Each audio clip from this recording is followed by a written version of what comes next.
ایک جدید تحقیق کے مطابق کووں کے ہاں باقاعدہ عدالتی نظام ہے اور یہ عدالت کسی کو فرد یا جماعت پر ظلم کرنے نہیں دیتی۔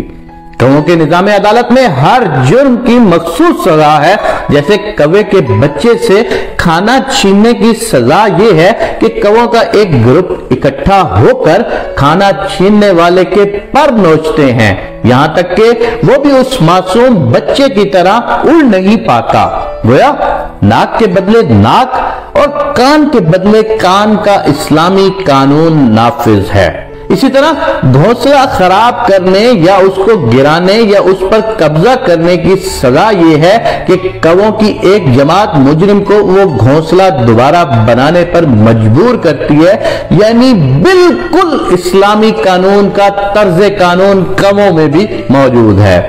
کسی دوسرے کوے کی جوڑی یعنی بیوی کوے کے ساتھ غلط کاری یا ریپ کی سزا یہ ہے کہ کووں کی ایک جماعت مجرم کو چونچ مار مار کر ختم کر دیتی ہے۔ ماہرین کے مطابق کووں کی عدالت لہلہاتے کھیتوں اور کھلے میدانوں میں لگتی ہے، یعنی کسی بند کمرے میں نہیں لگتی۔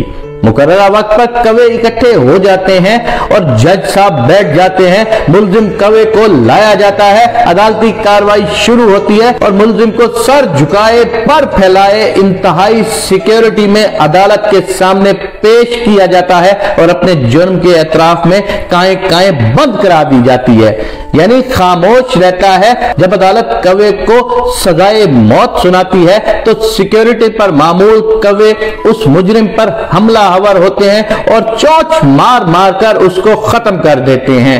اس کے بعد ایک گواہ اس کو اپنی چونچ سے اٹھا لیتا ہے اور اس کو دفنانے کے لیے لے جاتے ہیں، پھر اس کے جسم کے برابر قبر کھود کر اس کو دفناتے ہیں اور مکمل احترام سے اس پر مٹی ڈال کر دفنا دیتے ہیں۔ یوں کووں کو اللہ کا عدل معلوم ہے اور انہوں نے اس کو نافذ کیا ہوا ہے۔ اسی طرح حضرت آدم علیہ السلام کے بیٹے حابیل اور قابیل جب آپس میں لڑ پڑے تھے اور ایک نے دوسرے کو ختم کر دیا تھا تو اس وقت سب سے بڑا مسئلہ بھی یہی تھا کہ اب اس کو کہاں لے جاؤں، اس باڈی کو کہاں لے جاؤں، اس باڈی کا کیا کیا جائے۔ تو اسی وقت اللہ تعالیٰ کی طرف سے دو کووں کی لڑائی سامنے ہوئی اور وہ دکھایا گیا کہ دو کوے جب آپس میں لڑ کے ایک کوے نے دوسرے کوے کو ختم کر دیا تو اسی وقت اس کوے نے جس نے دوسرے کو ختم کیا تھا اپنی چونچ سے قبر بنانا شروع کر دی اور اس قبر کے اندر اس کو دفن کر کے دوسرے کوے کو اور دوبارہ قبر کو بند کر دیا گیا۔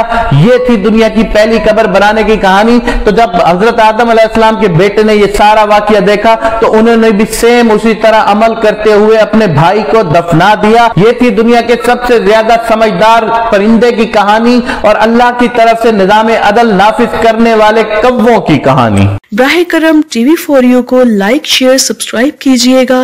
ملتے ہیں نیکسٹ ویڈیو میں، تب تک کے لیے اللہ نگہبان۔